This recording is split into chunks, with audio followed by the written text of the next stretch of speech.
Welcome to the JJs Declutter Podcast, where we tackle the mess and stress to make space for what truly matters. I'm Janice, here with Julie, and together we're sharing our best tips, tricks, and a little humor to help you declutter your home, mind, and life. Whether it's procrastination or piles of stuff, we're here to help you make real progress. Let's dive in. And welcome back to the JJs Declutter Podcast. We are going to talk about how do I handle other people's clutter in my home. And we're not talking about picking it up and putting it in the garbage. We're talking about realistically coming to solutions on how to handle things that people have either left in your house, want you to store in your house, whether people are moving in or you've inherited things, stuff like that. Kids going off to college and leaving all their stuff.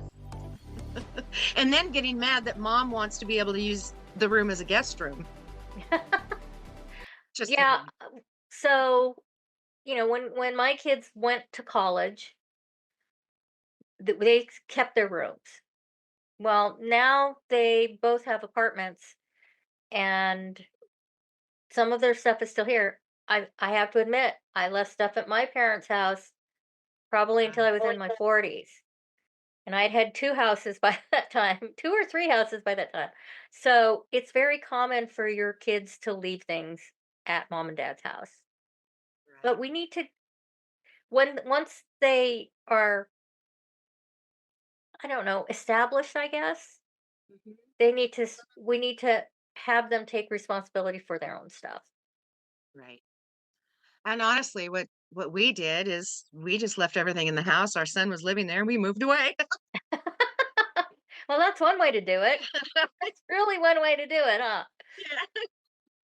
It's funny because we go to his house and I'm like, oh, that used to be in the bathroom when I was raising the kids. He's got that now.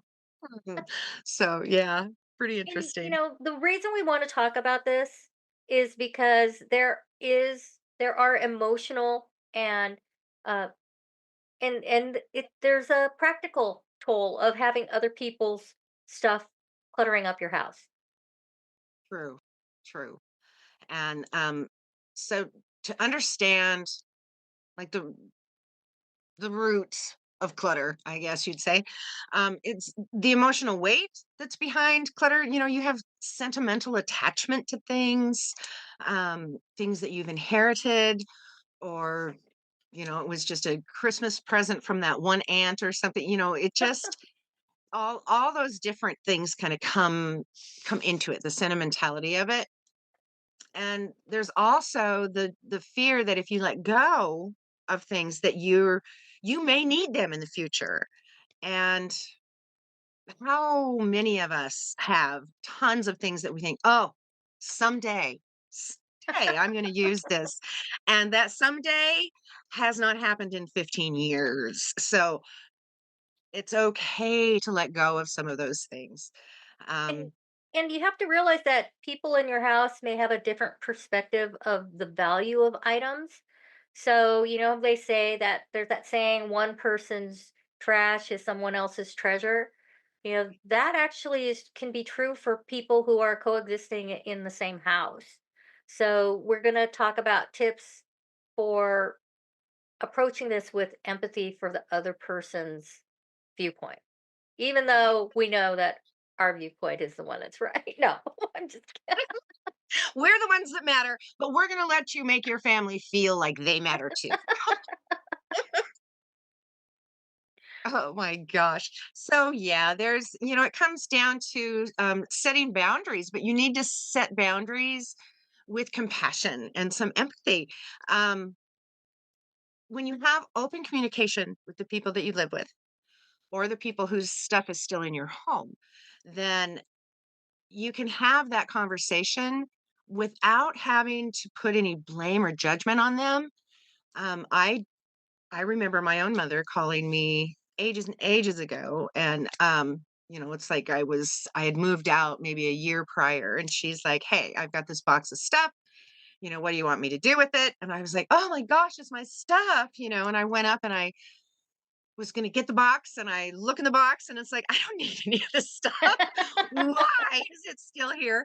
So that was an easy one, but it's fascinating how um approaching it, my mom was simply asking a question. She wasn't threatening to throw it away or anything like that. She simply asked me, "What do you want me to do with this?"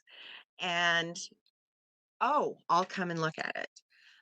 What we have done with our own children is my husband and I will be sorting through things and we'll take pictures and text them Exactly. to our kids. Yeah. Do you want this? Do you not want this? And we have had hilarious afternoons doing that because of the memories. Kids don't want the stuff anymore, but we all got to share stories and have a bunch of laughter. And then the stuff went out in the trash. And that's another thing is that in order to negotiate their clutter, they don't have to be there anymore. You can do a Zoom call with them. You can text them pictures and say, "Hey, do you want this?" And if they say no, then it goes in the donation pile. Absolutely. And that's still decluttering together, which is really nice. Right. Another Right. thing way to negotiate this is to define what personal zones are and what shared spaces are, because if the living room is a shared space, then they shouldn't be leaving their dirty socks and that book in the living room. They need to put it in their personal zone, and Right. that's an easy way to try and avoid arguments and keep Confrontation. open conversations. Yeah. And it's another way to set boundaries. Right. So if they know that they're not to put something in that area, an easy way for you to handle it is have a specific area where their stuff will go. Like when my kids were younger, we gave them drawers, and if it was out for too long, I would just pick it up and put it in the drawer so it wouldn't be cluttering up the living room. Um, Right. and that way they knew where to find things, and I didn't have to look at it. Right. Well, and other people have they'll use a box. Every family member has a box or a laundry basket and when they're if I'm cleaning up the living room and I come across, Susie's doll and I come across dad's drill, they go in their boxes. I'm not going to deal with those. They're going to have to deal with them. And I would use a statement like hey, I cleaned up the living room today, and so I have a box of some of your things over here. If you'd like to take that and deal with it, everything else is done in here. And that way, it's kind of a non-judgmental thing, but you are expressing to them that you've cleaned, you've tidied up this area, you've cleaned up this area, and their portion is simply to take the box of their things. Well, and another thing is when you're dealing with younger kids, sometimes it's helpful to help them sort through it. So rather than them just take their box and just dump it in their room, say, "Hey, let's sort through this to figure out whether there are some things that you don't need anymore." Right, And right. allow them to be a part of the process. So that way you're not creating any of this, "Well, what happened to this? Why did you get rid of it?" type of thing. Because it happens. Right, right. And it also is teaching them these skills. So you are helping them learn that it doesn't take very long and they can sort through. And there's things, you know what? You never play with this anymore. What do you think if we give this away? Or, this doll is missing both of its arms. Shall we throw it away? Hey, I grew up with some brothers, so it's, oh, my doll's head's missing again. Gee, wonder who did that. But We used to take the Barbie doll's head off and paint her hair. So she ended up having like brown hair after a while because all the paint wouldn't wash. But we did that ourselves. We only had one Barbie doll. I made I made my Pebbles doll. That was my main doll growing up was Pebbles, and I made her an Indian princess, and I put a gem on her forehead with Sharpie marker. The So things I we still do. have that doll, and she still has her gem on her forehead. So I wanted her to be a beautiful princess, and she was. So let's take action about, dealing with these clutters. So one way is to sort together. We have something called the keep or let's go method. So if you're keeping it, then you need to put it away. If you come across things that live elsewhere, that's the LE. T is for trash. S is for sentimental. And usually, if it's something that's really hard that they're like, I don't really know if it's time for you, then put it in a sentimental box. And then go is to teach your kids to put things into your donation center, or to think about giving it away or even selling it. But Right, we want it to go out of the house. right. And that includes returning things they've borrowed. Yeah. So, or parents have borrowed. Um, just saying. Um, yeah, and then we already talked a little bit about having specific storage or a specific box or basket or drawer for other people's belongings, and that really really does come in handy. It really does if you are able to separate their things, but you're not being disrespectful. You are um you are acknowledging that this belongs to them and they get to decide that's why it's in the box, even if that And doll is missing her head. another way is to implement a deadline. So either, you need to have put this away by the end of the week, or like I used to have a 30-day box. And if I put something in it at the end of 30 days or the month, if something was still in there, they'd get one last chance to say, Is this something you need? Because if not, I'm donating it or I'm throwing it away." Gotcha. So, storage deadlines are really good. Not only because it allows you to get rid of things that aren't being taken care of, and also it allows you to reassess whether or not you need to keep storing something. Right. Right.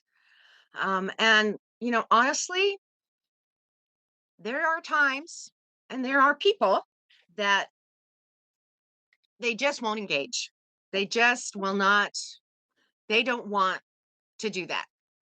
That you can do that. If that bothers you, you clean that up. Um, Boy, so I've heard that before.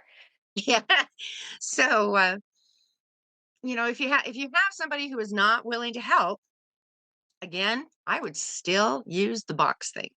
It's like, okay, your things are going to go into the box because I want my living room clear. Yes. So I am going to clear the living room, and anything of yours that I'm not sure where it belongs is going in the box. And honestly, even if I'm sure of where it belongs, I'm putting it in the box. Yeah. They can put those things away. Yeah, That's you're not my somebody's maid. Well, and the other thing about having the box is as long as you have space, sometimes you'll fill up one box and then you have to fill up a second box. And if you have a large house, it's not a big issue. But people who don't have a lot of space, you need to tell them, This box has been here for 2 months. And I don't think you've used any of these things. Do you really need this stuff anymore?" And it allows them to assess whether or not they really do need it. Because if you haven't done anything with it for 2 months, you probably aren't going to miss if it's gone. But I'm not a proponent of your taking stuff out of that box and getting rid of it unless you ask them. Let them know that you're going to get rid of it if they don't do something with it right. before you get rid of it, because I've been on the receiving end of people throwing some of my stuff away, and that builds a lot of resentment. A lot. And And a it's lot of it's times just that resentment won't leave. yeah, so we don't recommend that's part of what we call staying in your own lane. If it's not yours, you really shouldn't throw it away. Right. Yeah. But If it's not th- yours, you can't really make the decision about it. Um, but there is a so you limit give to them that too. chances. Yes. So you give them chances. And as long as you are clear about it, then there shouldn't be, hopefully, any Big repercussions. pushback or Yeah. yeah. So, yeah, but one of the things is your home is a specific square footage. Yeah. It is the biggest container that you own is your Yep. home. The floor is not a storage space. It's not a shelf. It's a floor. It should be clear so you can walk on it.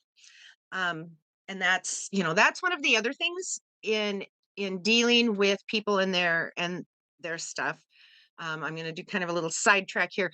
If you have a senior citizen who needs a walker, or they use a cane, or they're just wobbly, you want to make sure that your floor and your areas are clear Mm. so that you don't have tripping hazards there. And that is so important.